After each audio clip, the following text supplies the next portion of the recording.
안녕하세요. 1월 16일 토요일입니다. 오늘은 누가복음 6장 12절부터 26절입니다. 오늘도 죄송하지만 제가 이 앵글로 하겠습니다. 양해를 부탁드리겠습니다. 제가 읽을게요. 이때 예수께서 기도하시러 산으로 가사 밤이 새도록 하나님께 기도하시고 밝음에 그 제자들을 부르사 그 중에서 12를 택하여 사도라 칭하셨으니 곧 베드로라고도 이름을 주신 시몬과 그의 동생 안드레와 야고보와 요한과 빌립과 바돌로메와 마테와 도마와 알페오의 아들 야고보와 셀롯이라는 시몬과 야고보의 아들 유다와 예수를 파는 자 될 가룟 유다라. 예수께서 그들과 함께 내려오사 평지에 서시니 그 제자의 많은 무리와 예수의 말씀을 듣고 병고침을 받으려고 유대 사방과 예루살렘과 두로와 시돈의 해안으로부터 온 많은 백성도 있더라. 더러운 귀신에게 고난받는 자들도 고침을 받은지라. 온 무리가 예수를 만지려고 힘쓰니 이는 능력이 예수께로부터 나와서 모든 사람을 낫게 함이러라. 예수께서 눈을 들어 제자들을 보시고 이르시되 너희 가난한 자는 복이 있나니 하나님의 나라가 너희 것이미요 지금 줄인 자는 복이 있나니 너희가 배부를 것이미요 배부름을 얻을 것이미요 지금 우는 자는 복이 있나니 너희가 웃을 것이미요 인자로 말미암아 사람들이 너희를 미워하며 멀리하고 욕하고 너희 이름을 악하다 하여 버릴 때에는 너희에게 복이 있도다. 그날에 기뻐하고 뛰놀라 하늘에서 너희 상이 큼이라. 그들의 조상들이 선지자들에게 이와 같이 하였느니라. 그러나 화 있을진저 너희 부유한 자여 너희의 위로를 이미 받았도다. 화 있을진저 너희 지금 배부른 자여 너희는 줄이리로다. 화 있을진저 너희 지금 웃는 자여 너희가 애통하며 울리로다. 모든 사람이 너희를 칭찬하면 화가 있도다. 그들의 조상들이 거짓 선지자들에게 이와 같이 하였느니라. 아멘. 오늘 누가복음 6장 12절부터는 사도들을 세우신 일들과 또 네 가지 복, 네 가지 화를 말씀하신 이야기가 기록되어져 있습니다.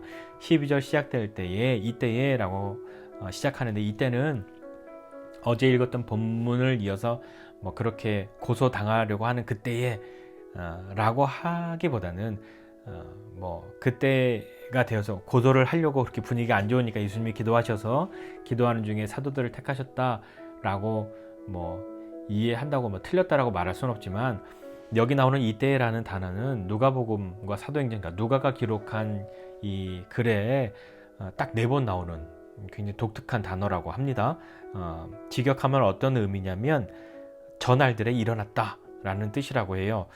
그래서 어떤 새로운 이야기를 시작할 때 앞에 것을 일단락하고 할 때 하는 그런 표현으로 누가가 쓴 그런 단어라고 하는데요. 누가복음 1장 39절, 6장 12절, 24장 18절, 사도행전 1장 15절에 4번 등장한다고 합니다. 여하튼 그렇게 어떤 일이 새로 이제 정리되고 시작되는데 예수님이 기도하러 산으로 가셔서 밤새도록 하나님께 기도하시고 라고 합니다. 기도했던 이유가 뭐냐면 이유가 뭔지는 모르겠지만 기도하시고 난 이후의 결과가 제자들 중에서 12를 택하여서 사도라고 부르신 것이죠. 사도란 무엇일까요? 사도는 보냄받은 사람 이런 뜻이에요. 사도, 보냄받은 사람. 근데 누가 보냈냐면 예수님이 보낸 사람이죠. 그런 의미에서 보면 사도는 예수님의 역할과 권위에 의해서 예수님과 같은 그러한 그만큼의 권위를 인정받습니다. 왜냐하면 예수님이 그렇게 보내신 것이기 때문이죠. 그러니까 쉽게 생각하면 우리나라도 여러 나라들과 외교 관계가 있잖아요. 각 나라에 가보면 대사라는 사람이 있습니다. 대사는 뭐냐면 그 나라의 국가 원수를 대신하여서 그 상대국에 상주하면서 그 일들을 하는 사람이잖아요. 그러니까 대사가 처음 어느 나라에 가면 그 나라의 대통령에게 자신의 대통령에게서 받은 신임장이라고 하는 것을 제출하고 인사하는 그런 행사들을 합니다. 대사가 그런 권위를 가지고 있거든요. 그 나라를 대표하는 사람이라고 권위를 가지고 있으니까요. 사도도 마찬가지입니다. 역할과 어떤 권위에 있어서 예수님과 같은 그 정도로 여김받는 것이죠. 물론 이것이 어떤 새로운 신분이나 어떤 계급 이런 것을 말하는 것은 아닙니다. 중요한 것은 예수님께 보냄받은 사람과 보낸 사람과 보냄받은 사람에 있어서 가장 중요한 건 무엇일까요? 다른 것이 아니라 예수님께 보냄받은 사람은 예수님을 대신하여 무엇인가를 해야 하는 사람은 예수님과의 관계가 가장 중요합니다. 그러니까 예수님과 친하게 지내라 그런 정도의 수준이 아니라 예수님의 마음과 같아야 하는 것이죠. 예수님의 마음과 생각과 같아야 그런 예수님의 권위를 인정받지 않겠습니까? 오늘 사도들에게 있어서 가장 중요한 것은 예수님과의 관계이거든요. 그런데 오늘 예수님이 사도들을 선택하셨을 때에 하셨던 방법, 결정하게 된 과정에 보면 어떤 사도들의 자격 시험을 본 거나 그런 것이 아니라 기도하셨다 이렇게 말씀합니다. 기도의 핵심은 무엇일까요? 어떤 주술적인 의미를 말하는 걸까요? 이게 맞습니까? 저게 맞습니까? 부채도사처럼 이거 아니라 중요한 건 기도는 하나님과의 대화이지 않습니까? 대화의 핵심은, 대화의 근간은 관계입니다. 하나님과의 관계 가운데에서 하나님과 깊은 교제를 나누시고 예수님이 제자들을 선택하시면서 그 중에 12를 사도라고 부르시고 자신과의 그런 관계, 친밀함, 하나됨에 대해서 그 권위를 주시면서 보내신 사람으로 부르신 것이죠. 만약에 사도의 기준이 무엇이다라고 공개가 되었다면 지금도 아마 난리가 날 겁니다. 사도 자격시험 이런 거 있고, 사도 자격시험 대비반 이런 거는 각 교회에서마다 다 강좌를 열어서 막 하겠죠. 그런 거 없고 예수님이 그렇게 부르신 것이죠. 하나님과의 관계 속에서 또 자신과 제자들 사이의 관계 속에서 선택하신 것이란 말입니다. 그러니까 요즘에 교회나 그리스도인들이 안타깝게 여김받는 것이 중에 하나가 뭐냐면 이런 거잖아요. 하나님의 제자, 예수님의 제자라고 말하는 사람들이 예수님의 마음과는 전혀 관계없는, 그분의 가르치심과는 전혀 관계없는 삶과 말과 태도들을 가지고 있기 때문에 그것으로 인해서 오는 실망감, 예수님의 권위를 위임받고 그렇게 삶을 살아가는, 예수님께 보냄받은 사람으로 기대하고 있는데 그렇지 못한 것들 때문에 큰 실망감을 안겨주는 요즘이지 않겠습니까? 그 이후에 예수님은 말씀하십니다. 20절 이후에 보면 제자들을 보시고 이르시되 하고 네 가지 복과 네 가지 화에 대해서 말씀하세요.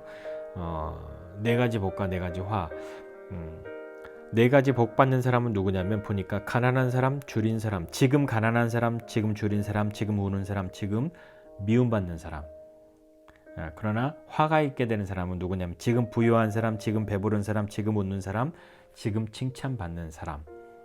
이렇게 간단하게 요약을 해볼 수가 있는데, 예수님의 제자든 사도든 간에 예수님을 믿고 따르는 사람, 가장 핵심은 그분과의 관계입니다. 그분과의 관계에 있어서의 또한 핵심은 그분의 말씀을 잘 듣고 그분의 뜻대로 살아가는 것을 기뻐하고 순종하는 것이죠. 그것이 없이 어떻게 예수님의 제자라고 말할 수 있겠습니까? 예수님의 제자든 사도든 예수님을 따라가는 삶을 살아가야 하는 것인데, 그 예수님을 따라가는 삶의 가장 큰 부분 중에 하나가 뭐냐면 사람들에게로 가는 것입니다. 예수님도 사람들을 향해 가셨죠. 그리고 많은 사람들이 예수님을 향해 왔습니다. 이 당시만 해도 아까 읽은 말씀에도 보니까 예루살렘뿐만 아니라 유대뿐만 아니라 두로와 시돈의 해안으로, 그러니까 외국에서부터 사람들이 막 왔단 말이에요. 많은 사람들이 예수님을 보러 왔단 말입니다. 그들을 향해서 말씀을 하고 있는 것이죠. 사람들에게로 찾아가신 예수님, 사람들이 찾아오기만을 기다리신 것이 아니라 그분을 그렇게 기다려야 하는 사람들, 그분을 만나야 하는 사람들을 예수님이 직접 찾아다니시기도 하셨습니다. 우리가 며칠 전에 묵상한 내용과 같이 다녀야 하겠다, 내가 가야 하겠다 하시면서 전도하러 이렇게 쭉 다니시지 않습니까? 그 가치를 알아야 예수님의 제자요, 사도의 그런 삶을 사는 것 아니겠습니까? 물론 지금은 사도라고 말할 수 있는 사람이 없죠. 내가 사도입니다 라고 말하면 위험한 발언일 수도 있습니다. 그렇게 예수님의 제자인 줄 알고 살아간다면 사람들에게로 가야 하는 것이죠. 그게 그리스도인이고 그리스도인의 공동체입니다. 사람들과 동떨어져서 외딴 섬에 홀로 있는 것은 아니니까요. 그 사람들을 향해서 예수님이 말씀하세요. 가난한 사람, 줄인 사람, 우는 사람, 미움받는 사람 복이 있다. 그런데 잘 생각해보면 지금 이 이야기는 하나님 나라에 대한 이야기들을 계속 하고 계신 건데, 하나님 나라는 이렇게 예수님의 말씀을 듣고 따르는 사람들, 순종하려는 사람들이 가는 곳이고 그런 사람들이 기뻐하며 사는 곳입니다. 지금 그런 사람들은 많은 사람들이 가난하고 줄이고 울고 예수님 때문에 미움받는 사람들이다 라고 말씀하고 있죠. 근데 지금 우리는 어떻습니까?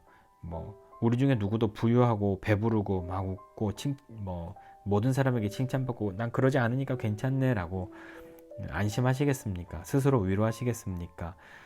그러나 중요한 건 이겁니다.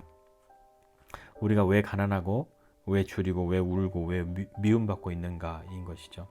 그 가운데 예수 그리스도가 없고 그 주님의 뜻을 따르려고 하는 것 때문에 이런 시간들이 없다면 우리는 우리 삶을 진중하게 한번 다시 되돌아봐야 하지 않겠습니까?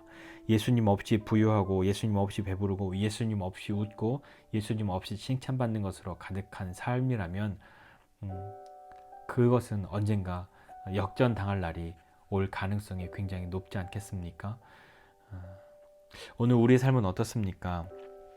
정말 나는 예수님의 가르치심, 예수님의 마음 그것과 같습니까? 그분이 나를 보내신 사람으로서의 그런 마음의 준비들이, 그런 가치들이 여전히 있으십니까? 그렇다면 우리는 지금 가난하고 줄이고 울고 미움받아도 하나님 나라를 기대하는 사람으로서의 삶을 기꺼이 살아갈 때 그것은 세상을 그냥 염세적으로 사는 것이 아니라 이번 생은 끝났어, 이번 생은 어쩔 수 없어, 이게 아니라 지금을 그렇게 살고 있다고 하여도 우리의 소망인 그리스도의 그날에 역전시키실 하나님을 기대하고 매일매일 사람들 사이에서 삶을 살아가는 우리를 돌아보고 오늘 나를 향해서 가지고 계신 예수님의 마음이 무엇인지, 왜 나를 보내셨는지, 어떻게 살기를 원하시는지를 묻고 그것을 그대로 살아가는 것을 기뻐하는 사람이어야 예수님의 제자요 사도로서의 삶을 사는 것 아니겠습니까? 오늘 저와 여러분은 그렇게 부르심 가운데로 나아가는, 그래서 정말 복 있는 사람으로서의 삶을 사는 저와 여러분 모두가 되시기를 주님의 이름으로 부탁드립니다. 기도하겠습니다. 하나님 아버지, 은혜와 사랑을 감사합니다. 하나님, 정말 우리는 예수님의 부름받고 보냄받은 사람으로서의 삶을 살고 있습니까?